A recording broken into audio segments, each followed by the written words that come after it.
Génie Climatique Magazine vous présente On réinvente l'eau chaude, le podcast des installateurs. L'épisode d'aujourd'hui vous est proposé par Chemours. Les fluides frigorigènes Optéon, la performance que l'on exige aujourd'hui, le futur que l'on mérite demain. En direct d'Interclimat pour vous faire vivre l'événement et surtout parler des nouvelles tendances du génie climatique. Alors on ouvre le bal ce matin avec la thermodynamique et une question qui est sur toutes les lèvres. On peut le voir d'ailleurs quand on se faufile dans les différentes allées et qu'on va voir les industriels. Quel fluide choisir pour les pompes à chaleur alors que le marché est en pleine explosion? Avec nous dans ce premier On réinvente l'eau chaude sur Interclimat, François Deroche, président de l'AFPAC, l'association française de la pompe à chaleur. Bonjour François. Bonjour Anne-Sophie. Et Louis Bisquiongol, responsable des ventes et développement commercial chez Chemours. Bonjour Louis. Bonjour Anne-Sophie. Alors, ma première question, messieurs, elle est un peu taquine, hein, je dois l'avouer. Je vous la pose à tous les deux. C'est quoi un bon fluide? Louis, peut-être. Peut-être laisser le spécialiste répondre. Louis, spécialiste du fluide. Allez-y. Merci Anne-Sophie, merci François. Peut-être un petit mot rapide sur Chemours. Ouais. Vu qu'on parle de fluide frigorigène, c'est un de nos domaines d'expertise. Donc Chemours, c'est un groupe qui a été fondé en 2015 et qui regroupe 4 activités principales. Le dioxyde de titane, les matériaux de performance avancés, des solutions chimiques. Et puis, il y a une activité qui est consacrée aux solutions thermiques spécialisées. Donc c'est la division qui produit les fluides frigorigènes, qui s'appuie sur plus de 150 ans d'innovation en matière de thermodynamique, de conception, développement fluide frigorigène. Donc pour répondre à vos questions, c'est quoi un bon fluide frigorigène? Je dirais qu'un bon fluide frigorigène est toujours un compromis, notamment en l'état actuel de la technologie. Il faut arriver à trouver de la bonne performance, donc efficacité énergétique, garantir la sécurité pour les biens, les personnes et l'environnement. Et puis le fluide en question doit pouvoir s'adapter aux applications, aux architectures. On le sait, et François on parlera bien mieux que moi sur la pompe à chaleur, mais les applications sont diverses et variées et le fluide doit pouvoir y répondre. Oui, tout à fait. Juste pour, en complément, ce qu'on peut dire, c'est que bien souvent, quand on utilise une molécule de fluide frigorigène, le compresseur est designé en fait autour de cette molécule-là pour avoir la meilleure efficacité énergétique possible. D'accord, donc la machine va être réalisée d'une certaine manière en fonction du fluide, c'est ça? Exactement. Le choix des composants en tout cas. Alors il y a une phrase que j'aime beaucoup, qu'un jour Pascal Housset, le président de l'UMGCCP, m'a dit, c'est bon, avec tous ces fluides, nous on en a un peu marre parce qu'on a l'impression que notre camion ressemble à celui d'un brasseur de bière. Est-ce que c'est ça, François Deroche, actuellement? Est-ce que voilà, il y a pléthore de fluides frigo et c'est un peu compliqué de faire le bon choix? Bon, alors, si on se positionne uniquement sur mon segment d'activité qui est la pompe à chaleur, oui. On a quelques fluides, 3 ou 4 à gérer, effectivement. Et les installateurs ont l'obligation d'avoir différentes compétences en fonction des molécules qui seront utilisées. Et est-ce que ça ne va pas être amené à grandir encore plus, Louis, avec toutes les mouvances qui arrivent, les réglementations, les envies gouvernementales d'agir pour l'environnement, etc., etc. Je dirais que cette réglementation qui évolue au regard des constatations faites sur l'impact environnemental va plutôt opérer comme une forme de sélection naturelle. C'est-à-dire qu'il y a un certain nombre de fluides disponibles aujourd'hui. Vous avez des technologies plutôt fluorées, vous avez des hydrocarbures et puis vous avez le CO2. Et parmi les technos fluorés, il y a évidemment un grand nombre de fluides frigorigènes. Mais la réglementation aujourd'hui fait que le nombre de fluides frigorigènes qui sera conforme aux attentes à la fois des industriels et puis des autorités qui régulent va se réduire. Donc c'est plutôt une bonne nouvelle parce qu'on voit bien qu'aujourd'hui, comme l'a dit François, sur les 3 familles de produits, on a des fluides qui émergent et qui semblent répondre aux contraintes du moment. Justement, cette réglementation, François Deroche, la F-Gaz, est-ce que ça vous fait pas un petit peu peur sur les perspectives du marché qu'on peut attendre de la pompe à chaleur? Oui, effectivement, ça lève quelques inquiétudes. Parce qu'il faut le dire, actuellement, quand on vend de la pompe à chaleur, quand on installe de la pompe à chaleur, on est plutôt heureux. Voilà, le quotidien se passe plutôt bien. Absolument, et puis surtout qu'il faut que l'utilisateur ait l'usage de son équipement pendant 15 ans, 20 ans. Donc, oui, voilà. C'est ça. Il y a une longévité, une pérennité qu'il faut assurer. Tout à fait. Donc, c'est vrai qu'actuellement, on entend beaucoup parler, pour vos auditeurs, de la révision de la F-Gaz, qui est le règlement européen. Cette révision, elle est issue en fait de différents facteurs. Elle se conjugue aussi avec une ambition qui est un petit peu antagoniste de REPowerEU, de massifier les développements des pompes à chaleur, puisqu'on vise 10 millions de pompes à chaleur d'ici 5 ans en Europe. C'est une bonne chose pour vous. Pour nous. Pour vous deux, messieurs, peut-être, non? Oui, effectivement. On peut se féliciter de ces ambitions-là. Absolument. Par contre, la F-Gaz, avec les calendriers de ban qui sont prévus. Alors les bans, c'est les quotas en fait, c'est les différents escaliers, différentes étapes que nous devons atteindre pour développer des solutions utilisant donc des fluides frigorigènes avec des PRP inférieurs à 150. L'AFPAC a fait une étude prospective avant la F-Gaz, avant le mois d'avril où on a eu ce projet de texte. Et on estimait que d'ici 2050, le marché de la pompe à chaleur en France allait se multiplier par 3,5 et qu'on aurait à peu près plus de 2 millions de solutions pompe à chaleur, toutes technologies confondues, oui, RO, hybride et géothermique. Et géothermique, bien sûr. Qui seraient vendues par an. Quand on intègre en fait le calendrier proposé par la révision de cette F-Gaz, on aura dès 2027 en fait une perte de 760 000 pompes à chaleur dès la première année. C'est énorme. C'est quasiment une catastrophe parce que ça veut dire qu'il n'y a pas de solution pour les pompes à chaleur RR par exemple. Pour les pompes à chaleur RO, on voit déjà qu'il y a une appétence pour certains de migrer sur des hydrocarbures avec toutes les problématiques que ça engendre en termes de sécurité des intervenants, que ce soit nos clients installateurs, mais aussi des usagers.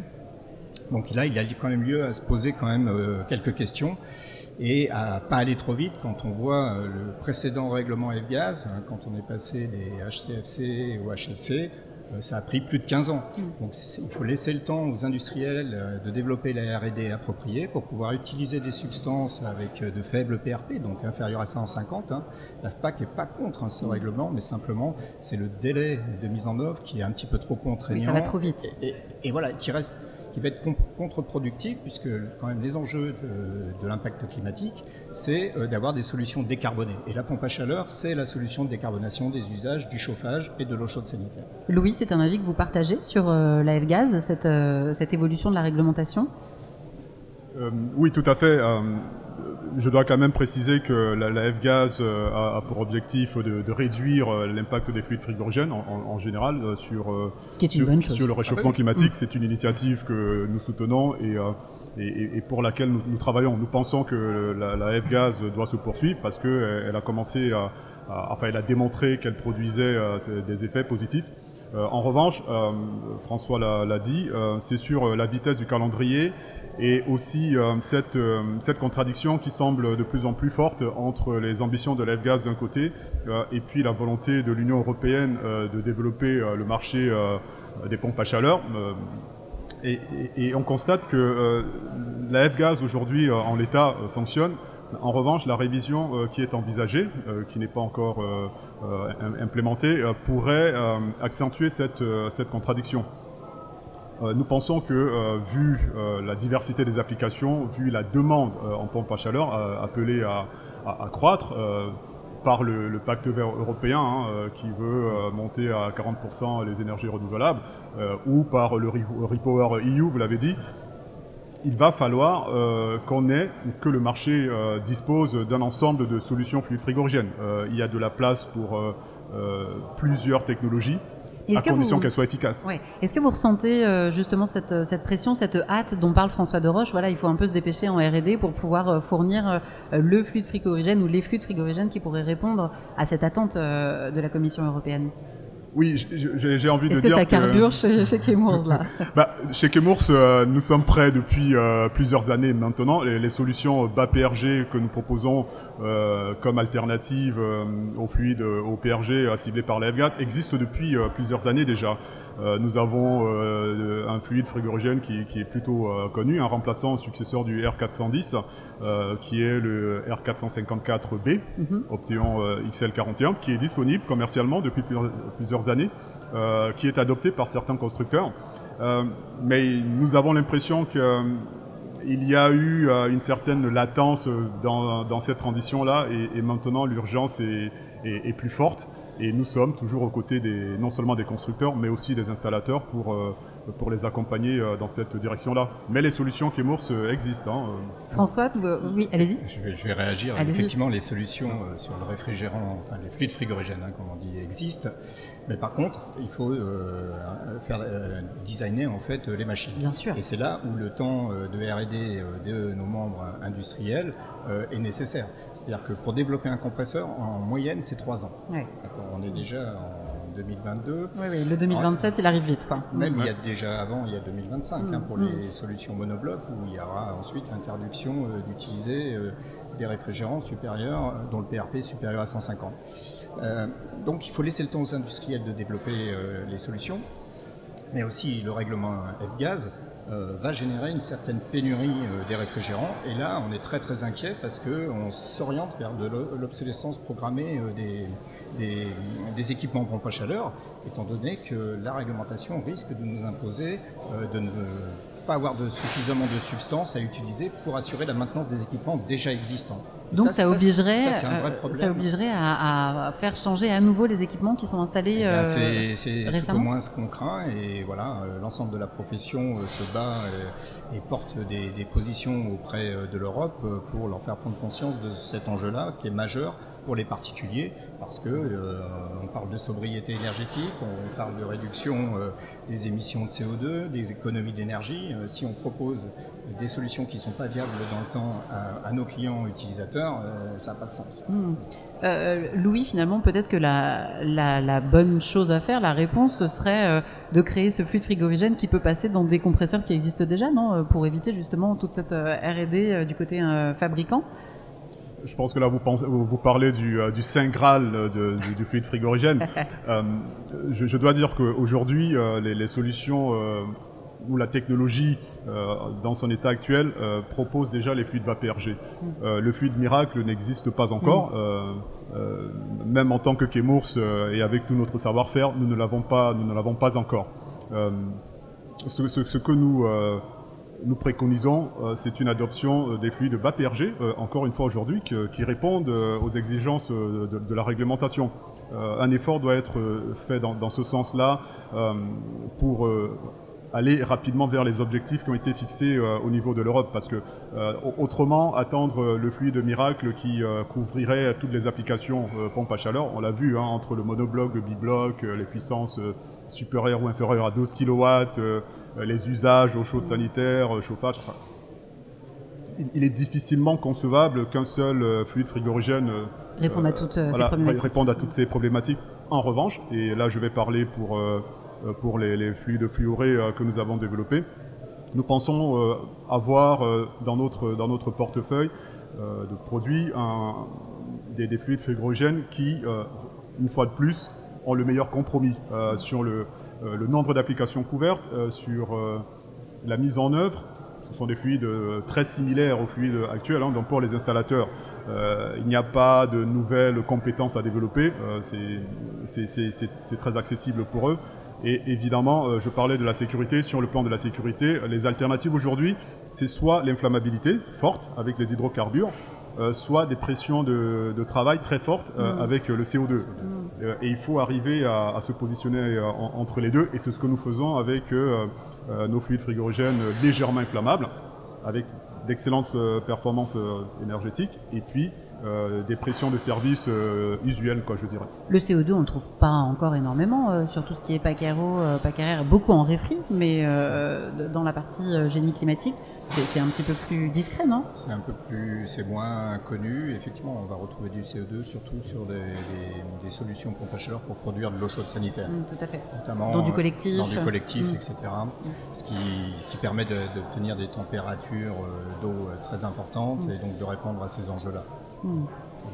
Dernière question, messieurs. Comment vous voyez l'avenir de la thermo, de ces pompes à chaleur? Voilà, c'est quoi pour vous, si vous deviez donner une image du marché dans 1 an, 2 ans, 5 ans?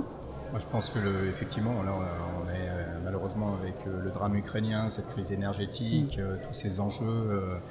L'été qu'on a connu aussi a sensibilisé je dirais les individus à prendre conscience des enjeux climatiques. Et la pompe à chaleur est définitivement la solution pour décarboner. Donc oui, l'avenir est plutôt radieux, même s'il y a quelques petites inquiétudes, mais on saura y faire face. Il va y avoir du boulot, c'est ça. Sûr. Louis? Je partage, l'avenir de la pompe à chaleur est radieux et aujourd'hui c'est la solution la plus immédiate pour décarboner notre chauffage. Et côté Chemours, nous en avons conscience et nous travaillons activement et au quotidien pour accompagner la filière dans cette direction-là. Merci beaucoup. La filière, il ne faut pas l'oublier surtout, les installateurs qui sont... et les mainteneurs. Les installateurs et les mainteneurs qui sont sur le front et qui ont volonté à faire de ces nouveaux fluides leur passion, leur job. De les accompagner. Bien sûr, vous avez un devoir de les accompagner. Ils sont très demandeurs. Ils veulent s'inscrire dans cette transition. Et ils veulent de l'information, des orientations, des indications. Et je pense que c'est ce que fait l'AFPAC, c'est ce que fait Chemours en direct, et puis au sein d'associations comme l'AFPAC, la FCE, et puis bien d'autres, pour apporter de la clarté et de la visibilité à l'ensemble du marché. Oui, et puis il y a aussi des rendez-vous comme Interclima pour aller à la rencontre de tous ces industriels. Ça faisait quand même plus de 2 ans qu'on avait rencontré tous nos clients. Bah oui. J'ai l'impression qu'ils sont impatients. Les installateurs, les mainteneurs, c'est vraiment génial. Ils sont impatients pour voir toutes vos belles nouveautés. Merci beaucoup à tous les deux, messieurs. On se retrouve à 11h pour un nouveau podcast. On réinvente l'eau chaude sur le stand de Génie Climatique Magazine en direct d'Interclimat. Et puis, bien évidemment, vous retrouverez un dossier, ce qu'il ne fallait pas manquer sur le salon, dans le prochain numéro de Génie Climatique Magazine. Merci. Merci. Vous venez d'écouter On réinvente l'eau chaude, le podcast des installateurs par Génie Climatique Magazine, proposé aujourd'hui par Chemours.